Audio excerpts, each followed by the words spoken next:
In the words of Granny Weatherwax, I ain't dead.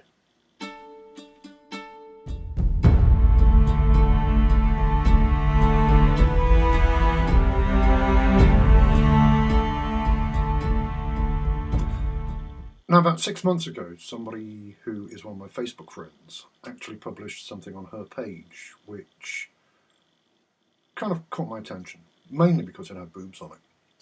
However, what it was this. This is a quick rundown of the 6 major symptoms that you can actually find with breast cancer in women. However, it occurred to me I'd actually had 2 of those symptoms. Now, I was already aware that breast cancer was something that men can develop. Men do have residual breast tissue. I don't fall into the main demographic, i.e. being around 75 years of age or being morbidly obese, but it can happen in younger men, it can happen to men well outside of that demographic. It was something that really I thought I should get checked, and I did, luckily.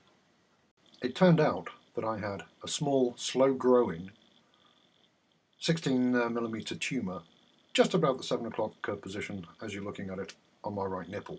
It was an invasive cancer. Now, this is the kind of cancer that if it spreads can kill. What happened was I had a mastectomy. I'm actually somebody who's been mastectomized. I'm one of the few men. Also at the same time, a sentinel lymph node biopsy was performed. Now, this is to see how far the cancer itself has spread. Luckily, I had a well-defined cancer. It was slow growing, and the sentinel lymph node biopsy, it looks a bit gruesome, but it is necessary. What happens with that is they check the lymph nodes draining the area around the tumour. Out of 4 that they checked, I didn't have cancer in any of them, or at least they couldn't detect it. So luckily, I may have dodged the bullet on that one. Not everybody does. Annually, 400 men are diagnosed in the UK with male breast cancer. Out of them, 80 are going to die. Now, very often it's dependent on the kind of cancer it is. I actually had estrogen positive, which means that the cells themselves were actually reproducing due to the fact that my body doesn't handle estrogen very well. It's a case of the therapy for that isn't incredibly difficult. I'm on tamoxifen now for the next 5 years minimum. It does have side effects. The side effects mainly being things like irritability, absent-mindedness, nausea, joint pain, incredible flatulence. So for me, there's no change. On top of that as well, I'm going to be monitored for that 5 years.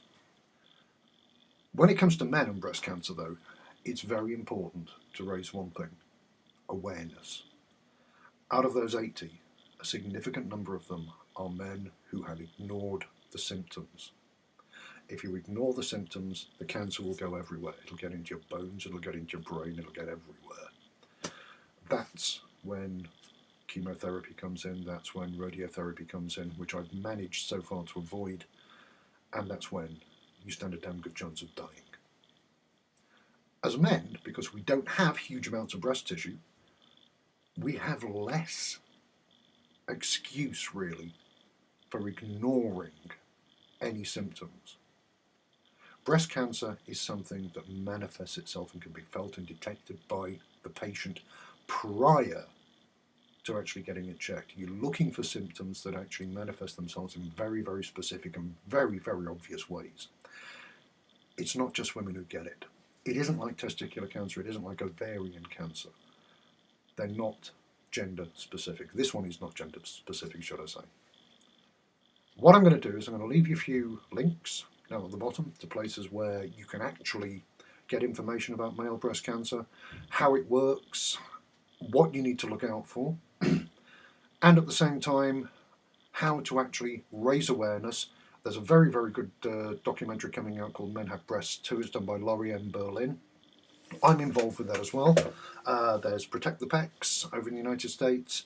We have in the United Kingdom Breast Cancer Care, who I'm actually raising money for now, believe it or not, by being a fashion model.